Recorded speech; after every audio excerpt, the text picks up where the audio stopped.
5 থেকে 10% মধ্যে সকল কোটাগুলা যদি কনফাইন করা যায়, সীমাবদ্ধ করা যায়, তাহলে বোধহয় সেটি সবচেয়ে যুক্তিযুক্ত হবে। কারণ আমি আগেই বলছিলাম, আসিফ নজরুল স্যার যেটা বললেন যে 0.1% লোকের জন্য 30% মুক্তিযোদ্ধার কোটা, এটা বোধহয় যৌক্তিক নয়।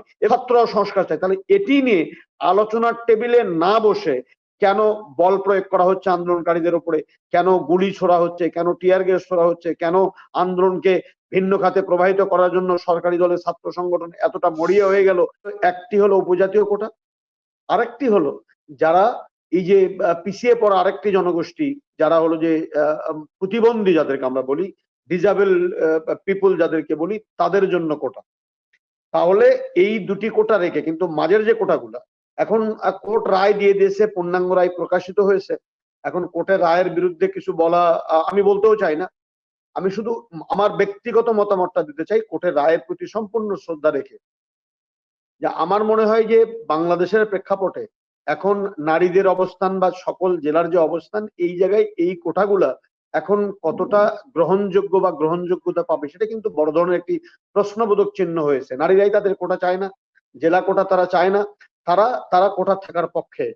কিন্তু প্রশ্নটি হলো যে আপনি 3% বা 4% মানুষের জন্য 55% কোটাকে সংরক্ষিত করে আপনি 44% মেধার ভিত্তিতে আপনি নিয়োগ দেবেন, এটি একটি বৈষম্য এবং এটি স্বাধীনতার চেতনার বা মূল চেতনার পরিপন্থী, সংবিধানের মূল চেতনার পরিপন্থী।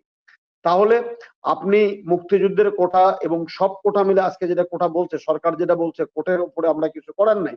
আমি সাধুবাদ জানাই কোর্টকে যে এটি একটি পলিসি ডিসিশন সরকারের। এখানে কোর্ট এমনিতেই হস্তক্ষেপ করা বা হস্তক্ষেপ না করা কিন্তু এটা আইনগত, আমি আইনের ছাত্র নয়। আজকে প্রফেসর আসিফ নজরুল যেটা বলেছেন, আজকে লেখায় দেখলাম যে এটি সংবিধানের ধারা দিয়ে উনি বলেছেন যে এটি কোর্ট এটি আমলে না নিলেও পারে, কারণ এটি সরকারের পলিসিগত সিদ্ধান্ত যে কোটা কাকে দেবে কাকে দেবে না। তাহলে এই যদি হয়, তাহলে আজকে কোর্ট কিন্তু সরকারের ঘাটে কিন্তু বলটা দিয়ে দিয়েছে যে কোটা সংস্কার তারা চায়, কোর্টও চায়, তবে কোটা বহাল রেখে সংস্কার। যেরকম আন্দোলনকারী ছাত্ররা বলছে বা অধিকাংশ দেশের মানুষ বলছে যে দুটি ক্ষেত্র ছাড়া অন্য কোনো ক্ষেত্রে কোটা থাকার দরকার নেই, ডিজেবল পিপল এবং আমাদের যে ট্রাইবাল পিপল। আর মুক্তিযোদ্ধার সন্তানদের কোটা 5% বা 10% এটা রাখা যেতে পারে। নাতি নাতনিদের ক্ষেত্রে এখন পর্যন্ত পক্ষের লোক আমি খুঁজে পাইনি যে নাতি নাতনিদের অবদানটা কি। আমিও জোরালো ভাই বলি যে নাতি নাতনির কোটা দেওয়ার কোনো যৌক্তিক কারণ অন্তত স্বাধীনতার 53 বছর পরে আছে বলে আমি ব্যক্তিগতভাবে মনে করি না। ওই মুক্তিযোদ্ধার সন্তানদের কোটা যদি থাকে তাহলে সেটা 5% নিয়ে আসা যেতে পারে। যাক, এগুলো সরকারের কাছে, এখন সরকারের পলিসি ডিসিশন, সরকার এই সংস্কার এখন করা উচিত তাদের দ্রুত। এখন আরেকটা যে বিষয়টা দাঁড়িয়েছে, আজকে দেখছিলাম যে কোর্টের এই রায় হওয়ার পরে সন্তানরা ফিরে যাচ্ছে না কেন ঘরে? ফিরে যাচ্ছে না এই কারণে যে 18 সনে যখন এই কোটা সংস্কারের আন্দোলন হলো, তখন তারা চাইলো সংস্কার, আপনি সরকার আপনি সেই কোটা সংস্কারের কর্ণপাত না করে আপনি টোটাল কোটাটাকেই বাতিল করে দিলেন। তাহলে তখন যদি বাতিল করে দিলেন, আবার কোর্টে নিয়ে গেল, আবার কোর্ট থেকে আবার বাতিল হবে না কি হবে, এই ধরনের চরম একটি আস্থাহীনতার পরিবেশ তৈরি হয়েছে এই মুহূর্তে সন্তানদের মধ্যে বা আমার ছাত্রদের মধ্যে একটা চরম আস্থাহীনতার জায়গা তৈরি হয়েছে। সেই আস্থাহীনতার জন্য এখন তারা চায় যে প্রশাসনিক একটা ঘোষণা। তা আমি তো মনে করি যে এই হাইকোর্টের রায়ের পরে সরকার শত্রু ভাবাপন্ন না ভেবে বা ষড়যন্ত্র তথ্যের পেছনে না ছুটে, যেভাবে রাষ্ট্রযন্ত্র কেন জানি আজকে যেরকম কথা হলো যে পুলিশ প্রশাসন, স্বরাষ্ট্রমন্ত্রী, অন্যান্য মন্ত্রী মহোদয়রা, সরকারি দলের ছাত্র সংগঠন যেভাবে ষড়যন্ত্র তথ্যের পেছনে ছুটছে, সেটি না ছুটে যদি আজকে আন্দোলনকারীদের সাথে আলোচনার টেবিলে বসে তারা যেহেতু সংস্কার চায়, সরকারেরও আকারে ইঙ্গিতে একটা বডি ল্যাঙ্গুয়েজ আমার কাছে মনে হয় যে ওনারাও সংস্কার চান, এবং আদালতের ভাষা বা যতটুকু যেগুলা সংস্কার হতেই পারে যেহেতু তারা বলেছে, অতএব একটা মোটামুটি একটা সমাধানের জায়গায় কিন্তু আমরা খুব কাছাকাছি অবস্থান করছি যে সংস্কার, ছাত্ররাও সংস্কার চায়। তাহলে এটি নিয়ে আলোচনার টেবিলে না বসে কেন বল প্রয়োগ করা হচ্ছে আন্দোলনকারীদের উপরে, কেন গুলি ছোড়া হচ্ছে, কেন টিয়ার গ্যাস ছোড়া হচ্ছে, কেন আন্দোলনকে ভিন্ন খাতে প্রবাহিত করার জন্য সরকারি দলের ছাত্র সংগঠন এতটা মরিয়া হয়ে গেল, এই বিষয়গুলো আমাকে খুব ভাবায়। দেখেন, আমি আইন শৃঙ্খলা বাহিনীকে অনুরোধ করব যে এই ছাত্ররা কারো না কারো সন্তান, আপনাদের কারো না কারো ভাই, কারো না কারো বোন, কারো না কারো সন্তান, তারা একটা দাবি করছে।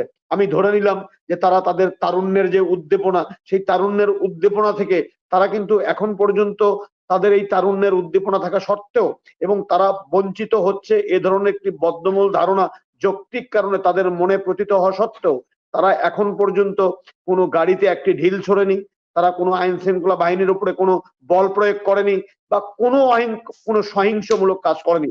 আমি একজন শিক্ষক হিসাবে আমার সন্তানদের প্রতি অনুরোধ করব যে সহিষ্ণুতা বা যে ডিসিপ্লিন তারা আন্দোলনে দেখিয়েছে সেটি যেন তারা বলবৎ রাখে, কোনো ক্রমেই যেন কোনো উস্কানিতে তারা পা না দেয়।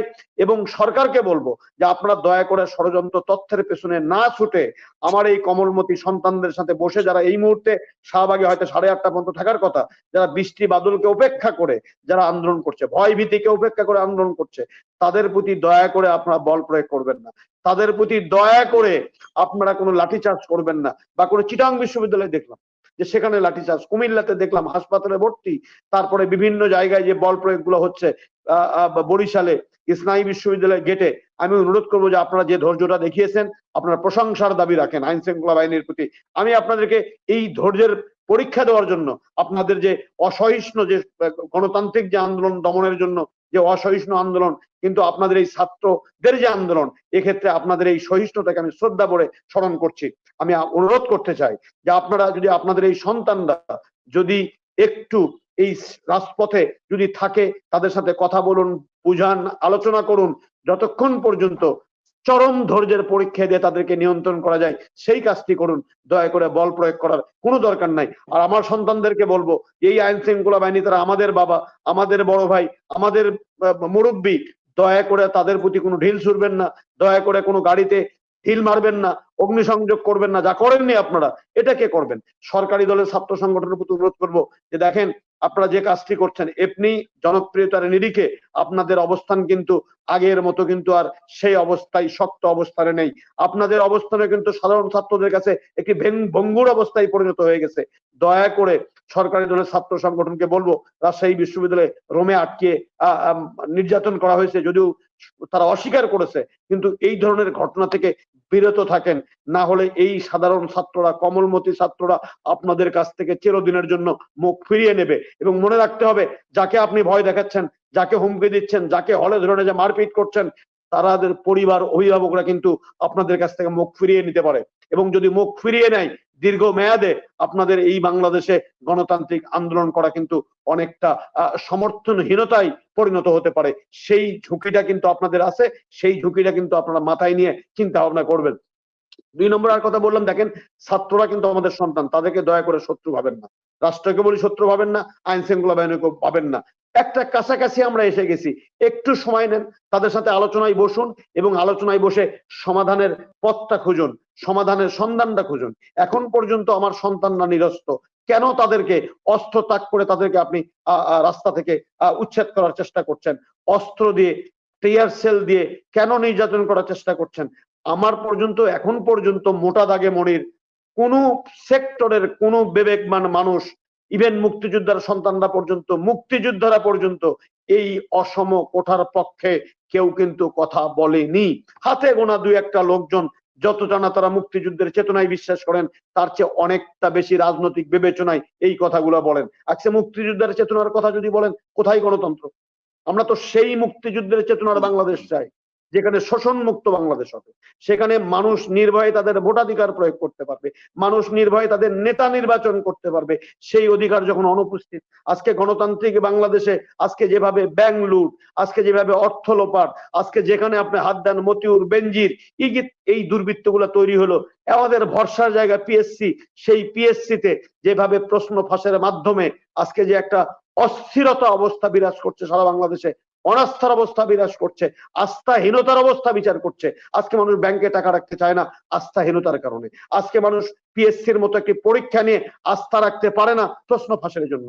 আজকে ব্যাংকিং সেক্টর নিয়ে আস্থা রাখতে পারে না বাচ্চু সাহেবদের জন্য, হলমার্কের জন্য, বিসমিল্লাহ গ্রুপের জন্য, এই যে টাকা পাচার করার জন্য। আজকে এনবিআর এর প্রতি আস্থা রাখতে পারে না মতিয়ারের জন্য। আজকে আইন শৃঙ্খলা বাহিনীর প্রতি আস্থা রাখতে পারে না মানুষ, অধিকাংশ মানুষ, সেটি হলো বেনজিরের কারণে। আজকে এরকম চতুর্দিকে আপনি যেদিকে তাকান, মানুষের এক ধরনের আস্থাহীনতা রেখেছে। বিরোধী দল আস্থা রাখতে পারে না সরকারের উপরে, নির্বাচনী অংশগ্রহণ করে না আস্থাহীনতার কারণে। এই যে আস্থাহীন একটি পরিবেশ সকল ক্ষেত্রে বিরাজমান, এটি একটি স্বাধীন দেশের জন্য, মুক্তিযুদ্ধের মধ্য দিয়ে একটি দেশের জন্য কাম্য হতে পারে না, সুখকর হতে পারে না, সম্মানজনক হতে পারে না।